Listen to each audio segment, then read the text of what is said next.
Good day. My name is Jonathan Page. I'm a founder and business attorney with In Prime Legal. Today we're going to discuss how to split up the initial founder equity percentages. Now this can be something that comes up to play at the initial time when two or more founders get together to spearhead a new business venture. Oftentimes we'll see a 50-50 split between the equity. Sometimes we'll see a third, but this is not always the best way to split up that equity pie. So we've identified 8 factors here that we feel like you should consider if you're trying to determine how to split that initial equity up among multiple founders. So the first one is idea. Who developed the initial idea for the venture? We have a restaurant client, for example, who developed this new innovative way of tracking customer purchases. So they could deliver, say, it's called a top 10 report every week to the restaurant owner, showing them their top 10 customers and how much they purchased. So when he developed this initial idea, he went out and assembled some other key individuals in the restaurant industry who had different talents to help him fully develop the idea. Because he was the one that brought this initial idea to the table, he demanded a greater equity stake. In this situation, he received 51% of the company, whereas the other individuals that he assembled evenly split the remainder of the equity. IP. Who has the most at stake or the most invested in the intellectual property? We have a customer, a client, who developed an innovative orthopedic staple. And once he had filed the patent application, he then went out and partnered with the distributor. The distributor had some key industry contacts he needed to kind of fully develop this staple and to commercialize it and bring it to market. But because he was the one who initially filed that patent application, he received a slightly greater equity stake than his partner. Now, other considerations within IP, it might also be, in this case it was patents, but who owned the initial trademark? Maybe somebody had the initial name for the company and they're bringing that to the table, or there's some key materials, some copyrighted materials that are being brought to the table from one of the partners. All of this can be key considerations to determine how that equity might be split. Capital. Who funded the company? This is an easy one and the most common one. I put in 40% of the money, so I should get 40% of the company. Now, it's not always that simple because there may be some valuable items that are being brought to the table from other founders, and that may sway the equity percentages one way or the other. We have a company, for example, where one founder put in all the money, and the other founder is the one doing all the work. He's going to be working full-time into the company. He brought all the ideas, so his equity, they're both getting a 50-50 split. Now, in that case, we did do a vesting schedule, so that the one who's just bringing in sweat equity, their equity vests over time, but the idea is that once they've been on board for, I think in this case, 4 years, they're going to have a full 50-50 equity split. So the amount of capital you're putting in can have determination on how you split that equity. Salary. Is one founder receiving a salary and the other is not? The one that is not receiving the salary may demand a slightly higher equity stake. Roles. Did one of the founders give up or sacrifice an opportunity to come aboard this new venture? Did they give up a high-paying job to come aboard?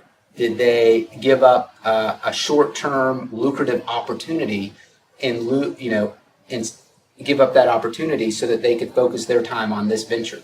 If this is the case, and only one of the partners, if one of the partners made the greater sacrifice, then that might demand a higher equity stake. Sweat equity. How much sweat equity is each partner putting in? Is this a full-time job for one of the partners and part-time job for the other partners? Depending on how much of that of the sweat is being contributed to the company, that might determine how you're going to split up the equity. Experience. Is one of the founders bringing all of the industry experience that's needed to develop the idea or to successfully launch the business? Or is one of the founders bringing in not just expertise, but certain experience that's needed? This can have a determination on how you split up that equity. For example, we represented one of the founders of a fiber optics company, And in order to successfully launch this fiber optics company, they had to pull some key individuals away from other companies, competitive companies, where they received really good salaries in order to get them to come aboard this new venture. Because they weren't able to pay them the same amount of salary they were receiving already at these competitive companies, the founders had to offer these individuals more equity in order to lure them away. Personal network. One of the founders may come to the business venture with a specific, with a very specific lucrative network that's key to the business. Maybe the company's got to raise some financing, do some rounds of financing, and they're going to go after, private individuals in order to obtain this financing. And one of the founders has the most lucrative network in order to attract these high net worth individuals. That could be worth something in determining the equity. Now, oftentimes it may be a combination of all these, and the combination of all these may warrant still an equal equity split. We have a client, for example, that is entering into the insurance managed repair space. One of the founders has brought all of the industry experience. He was the former chief operating officer for what's going to be their biggest competitor, so he knows the secret sauce, so to speak. The other founder, although he has very little industry experience, he's the one that brought this vast network to the deal. They're going to have to raise some money, and they knew ahead of time that likely they're going to raise that money through his network, not the gentleman who came with the industry expertise. His network is also very useful in attracting and finding those key advisors and individuals that they're going to need to successfully launch the business. So they're sort of bringing different skills to the venture, but because they're each contributing something different, they ultimately agreed on a 50-50 split. Now, keep in mind that just because you're giving up equity doesn't mean that you have to give up that equity all at once or at the beginning.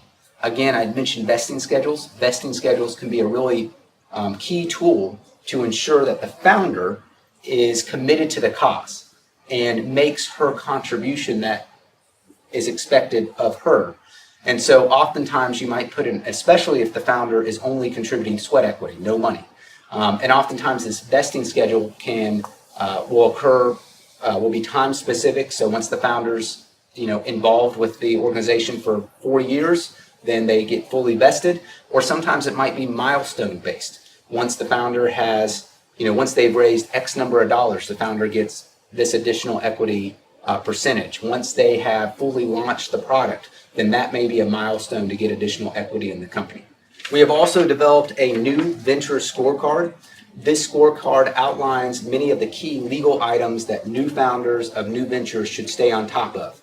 It deals with or outlines key decisions that have to be made about the entity choice, the management structure, to key contracts with regard to key relationships, to registering your trademarks, to leases and commercial real estate, to many other items that are important when you're starting a new venture.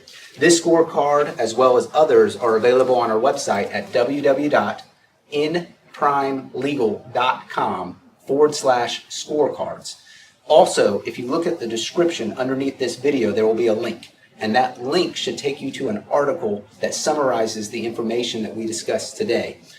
You can also find on our website some white papers and other valuable resources that are useful for people starting a new venture. Again, my name is Jonathan Page. I am a founder and business attorney of In Prime Legal. Talk to you soon.